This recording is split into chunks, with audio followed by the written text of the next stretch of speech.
আসসালামু আলাইকুম। সবাই কেমন আছেন? আশা করি সবাই ভালো আছেন। আমার শখের সাত বিলাসের বাড়ি ফোর জাতের একটি আম, আমার খুব পছন্দের একটি আম। আল্লাহ তাআলা মিরাক্কেল ভাবে আমার ছাদ বাগানে দিয়ে দিছিল। তো এই গাছটা আমার খুব শখের ছিল। এই গাছের আসলে একটা কাহিনী আছে। এটা হলো, আমি যখন নার্সারিতে যাই, তো যখন প্রথম আমি আম গাছটা দেখি, তা আম গাছটা সবচেয়ে বেশি ভালো লাগছে আমার আমগুলা দেখতে। একটু দেখুন, এগুলোর আমগুলা কিন্তু সাইজ কিন্তু দেখতে একটু অন্যরকম। মার্শাল্লাহ, এগুলো যখন বড় হবে ইনশাল্লাহ দেখবেন এগুলো দেখতে খুবই সুন্দর।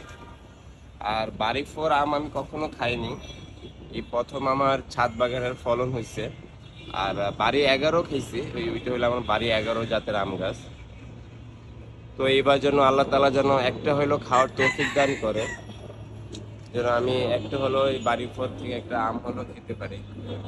যেহেতু সামনে যে ঝড় তুফান আসতেছে, তো আজকে আমি আমগুলোর ব্যাগিং করে দিব। ব্যাগিং করার মতন পরিপুক্ত হয়ে গেছে। তো আমার অর্ধাঙ্গিনী আমগুলাকে ব্যাগিং করে দিতেছে।